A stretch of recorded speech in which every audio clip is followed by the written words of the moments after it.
আসসালামু আলাইকুম রহমতুল্লাহ। অনেকে জানা যে ফ্রিজের মধ্যে স্টেবিলাইজারের প্রয়োজন আছে কিনা, স্টেবিলাইজার ইউজ করবেন কিনা এবং স্টেবিলাইজারের প্রয়োজনটা কতটুকু আমরা আজকের এই ভিডিওর মধ্যে আপনাদের বোঝানোর চেষ্টা করব। আমরা প্রথমে দেখতে পাচ্ছি এই স্টেবিলাইজার খুলে দেখতে পাচ্ছি এই স্টেবিলাইজারের মধ্যে একটা রিলে আর একটা ট্রান্সফরমার দেখা যাচ্ছে। এই ট্রান্সফরমার দ্বারা এই রিলের মাধ্যমে এই লাইনটা আউট হয়।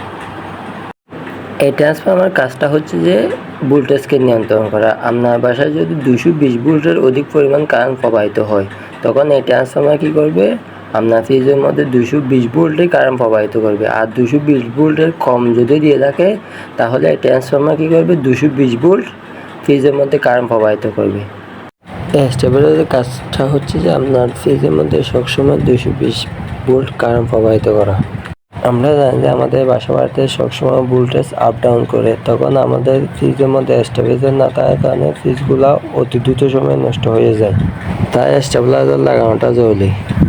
স্টেবিলাইজার একটি বিশেষত্ব হচ্ছে অতি পরিমাণ ভোল্টেজ প্রবাহিত হলে স্টেবিলাইজারের মধ্যে একটা রেড সিগন্যাল দেখায়। স্টেবিলাইজার কাজ হচ্ছে নিজে মরবে, কিন্তু ফ্রিজের কোনো ক্ষতি হতে দেবে না। তাই আমাদের ফ্রিজের মধ্যে স্টেবিলাইজার লাগানো অতি গুরুত্বপূর্ণ। ধন্যবাদ সবাইকে। আসসালামু আলাইকুম।